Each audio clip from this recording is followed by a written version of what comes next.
Hello po, I'm Sharon and I lead forest school sessions here in the Philippines. I am a certified forest school leader trained under the UK. Basically, I spend my weekends outdoors in nature with kids. So I let them explore, experience nature, and create something out of sticks and their imagination. And today, I don't plan to give a formal or an academic lecture, but I hope that by the end of this sharing, something inside of you shifts and you learn why playing outside might just save the world.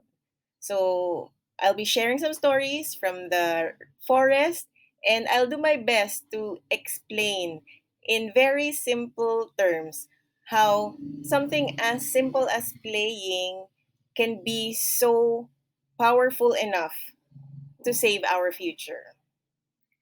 So, simulan ko po with a question. Nakakita na po ba kayo ng isang bata na sobrang immersed sa follow ng isang insect or a millipede or a worm? Very intently focused. Or have you seen a child digging? Wala talaga siyang purpose, kundi gusto niya lang magdig. She spends doing it hours or minutes. Or a child inspecting a tree trunk and then trying to investigate, what's inside? May makikita ba ako dito? That right there is forest school. So, ano po ba ang forest school? Yes, technically, it's an outdoor learning approach where the child leads and the adults step back, but it's also allowing the kids to take risks through play and exploration. So, to expound further, gagamit po ako ng mga kwento para ma-illustrate po further ang principle na ito. So I don't have kids of my own.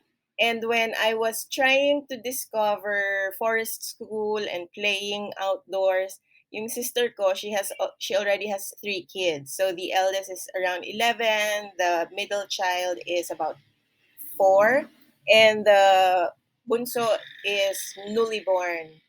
And then when I shared the principles with her, ayan, umokay naman siya. Napag-practicean ko yung mga anak niya. So I'd like to share a first story. It happened in Baguio. So the picture on the left is Debbie. It's in a different setting, but similar, ganyan. So nasa stream kami and it's an eco trail in Baguio.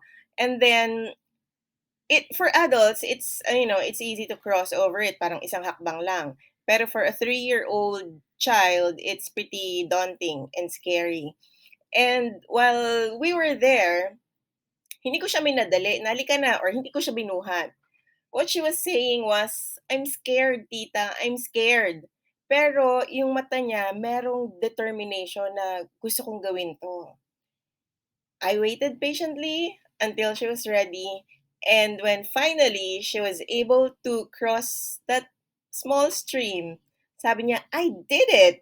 And she said it with such pride and confidence na $1,000,000 ang value. Another example is the one on the right. So that's Elijah. Nung pandemic po kasi, 'di ba bawal lumabas ang mga bata. Pero secret lang natin, dinadala ko po sila sa farm.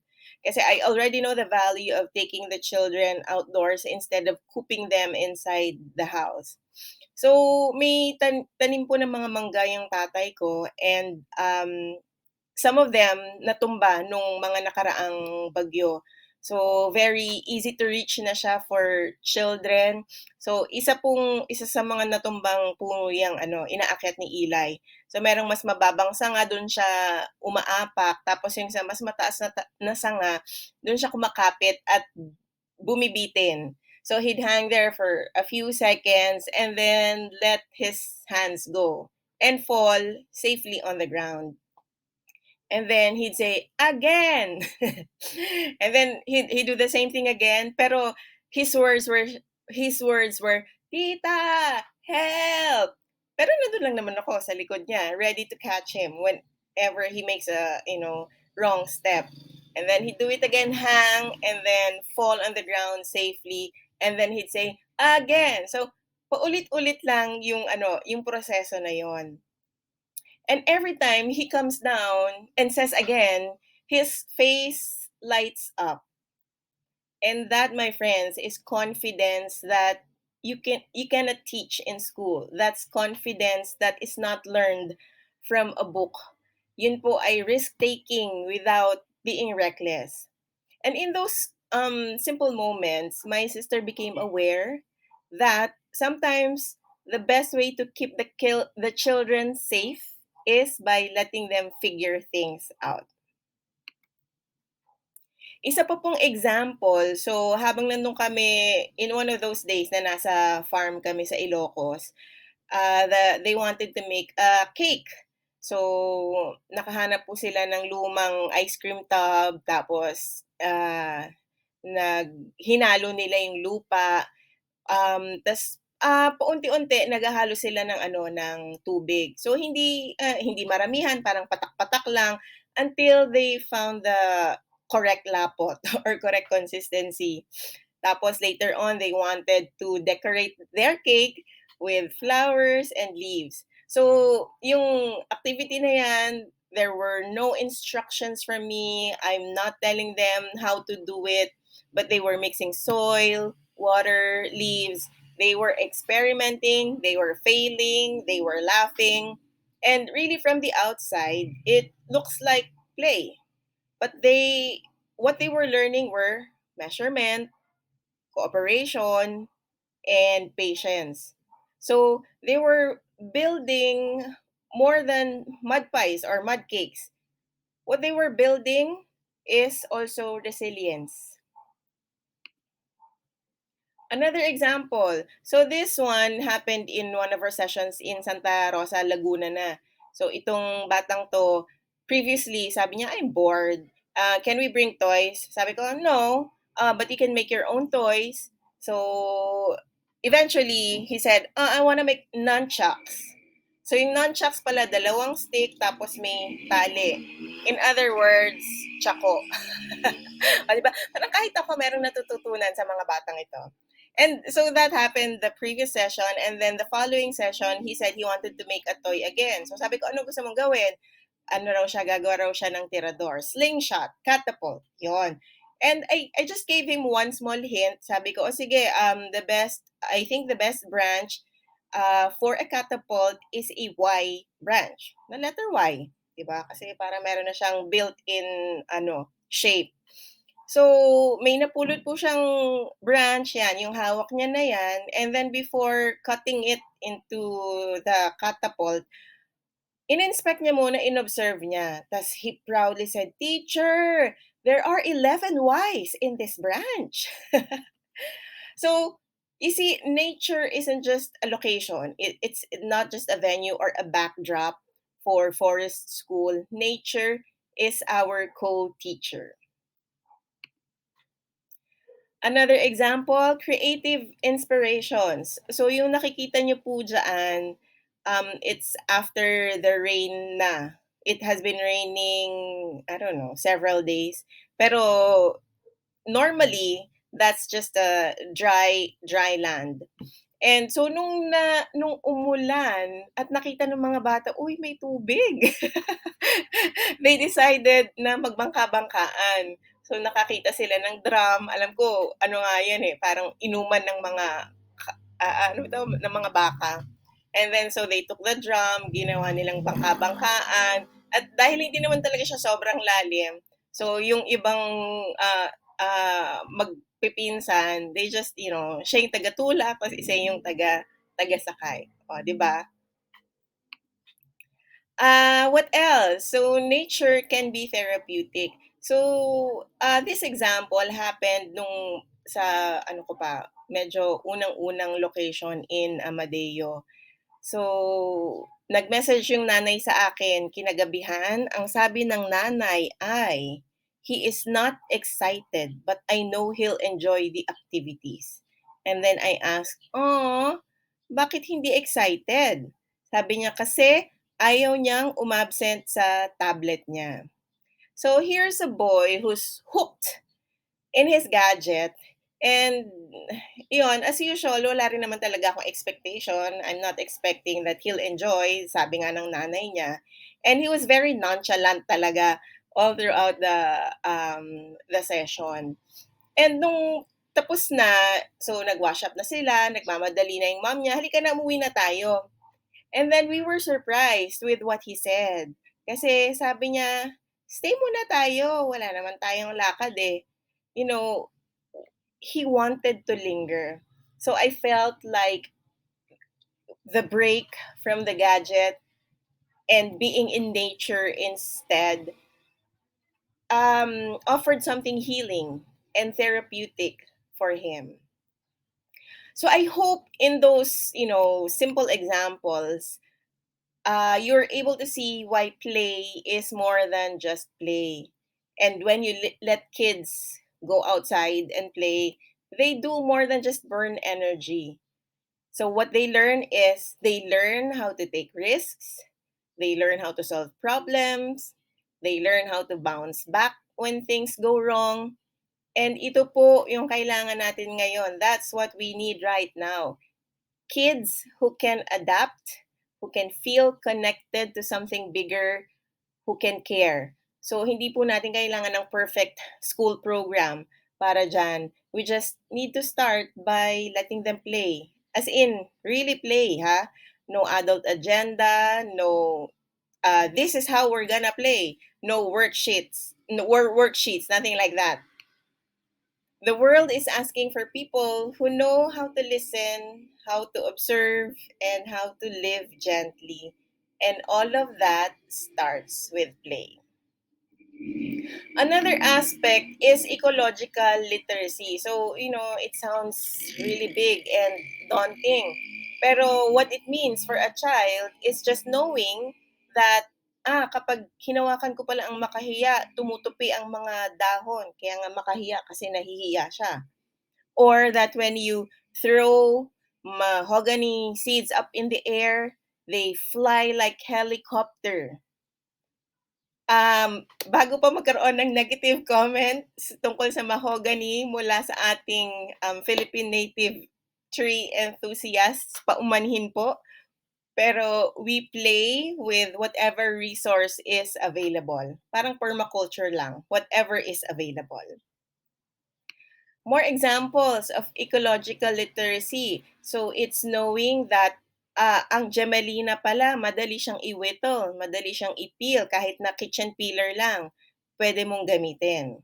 It's also knowing that ang kawayan pala, madaling ibaton. And yung kawayan, kapag maninipis na siya, madali siyang gamitin na kindling pag gagawa tayo ng apoy. Or, ang millipede pala, kapag hinawakan mo, it coils into a spiral. Ecological literacy also means knowing na kapag kinat natin ang branch ng nara, it releases a red sap. And if you just leave it for several days, that red sap crystallizes. And ecological literacy examples is that pag gumawa pala ng apoy and then may mga leftover na fuel, yung mga kahoy na hindi nasunog, yun pala ang nagiging charcoal or nagiging uling. And pwede rin siyang gamitin na writing or drawing material. So itong mga bagay na to, yung mga examples na yan na binigay ko po, hindi ko po siya actively na itinuro, but the kids learned them just by being outside. So you really don't have to explain anything to them. Just let them be outside and they'll pick it up on their own. They learn how the world works just by being in it. And when they feel that connection, as in really feel that connection with nature, they start to care. Not because he told them so, but because the earth becomes someone they know, the earth becomes their friend. bibigay po uli ako ng isang example. So, this was back during when we were, nung pandemic ulit. So, everyday talagang naglalakad kami doon sa barangay. And isa sa mga nadaanan namin ito, yan. So, itong kalsada na 'to na punong-puno ng mga basura. So, sabi ni Deb nung pamangkin ko, sabi niya, "I wanna announce to the world that they should not throw their trash because it will kill the animals." So she was very passionate when she said that. And ako, syempre, na proud ako. Hindi ko naman sinabi sa kanya na mag-care. But when they saw that, it triggered something in her heart na I should take care of my environment. I should take care of nature. Kasi ito yung playground ko. Ito yung teacher ko. Ito yung friend ko. Right now, sadly, we are raising a generation that might grow up disconnected from nature. Naalala ko po yung isang pamangkin ko, nung nakita niya yung suha o yung pomelo, sabi niya, "Ay, buko." Kakalungkot, 'di ba? And you know what happens when they don't care about something, then they don't protect it. So, my message to you is urgent, not just for you, but for them, for their generation. It's for all of us. So, I've been talking about forest schools previously, and I want to bridge and connect it with permaculture kasi nga naman, permaculture summit ito. So I've been hearing about permaculture before, pero wala talaga akong alam tungkol diyan. Mas naging matunog lang po 'yan sa akin when I had students from my coaching program learning about forest school who's also studying about permaculture. So when I had the chance, I enrolled doon sa course ni Ben, and then I realized that it's really not just about plants. It's about designing our lives so that everything supports each other. Every element has a purpose, nothing is wasted. Nature doesn't work in straight lines or separate boxes. And that's when it hit me na forest school really works the same way.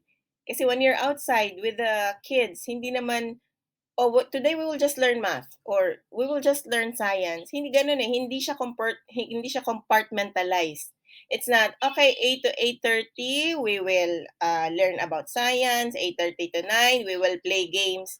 Hindi ganoon eh. So, they're learning everything at once, all together at the same time. They're learning problem solving, there's empathy, creativity, care for living things, math, science, and the other stuff. So, like in permaculture, the systems in forest school overlap and support each other. So, tingnan po natin yung tatlong principles ng permaculture and how it's very similar to forest school. Una po is observe and interact. Sa forest school, we do the same. So we don't rush to fix things. We watch first. We observe first. Ano ba ang gustong gawin ng bata ngayon? Ano kaya yung interesado siya?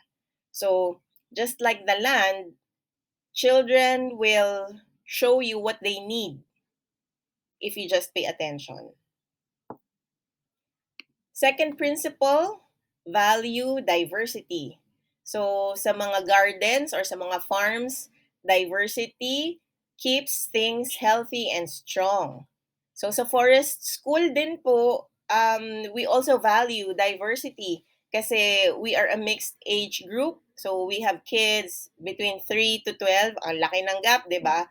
Pero that's the beauty of it. So, the older kids become leaders, the younger kids see na, pwede ko palang, kaya ko palang gawin yan when I grow old or when I become strong. And we also have a mix of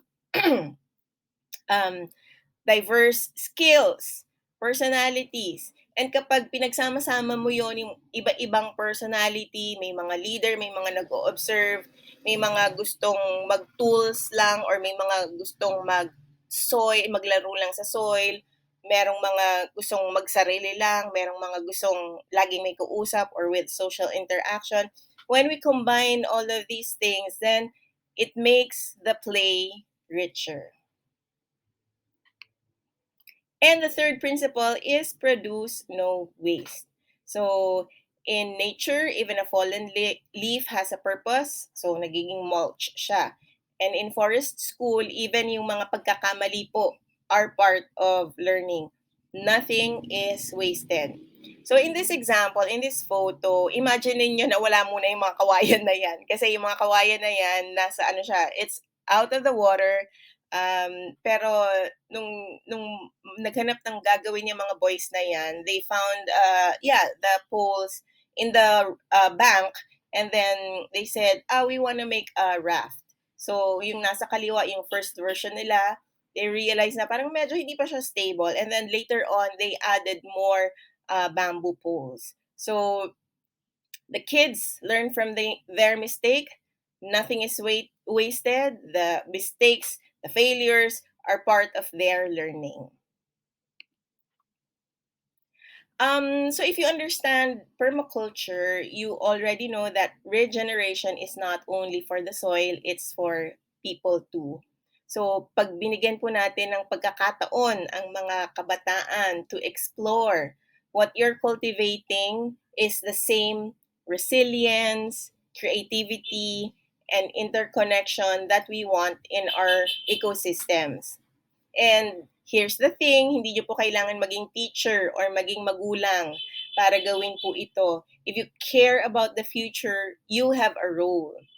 Because the kids running around today, they will be the ones tending to our farms, to our forests, and our communities tomorrow.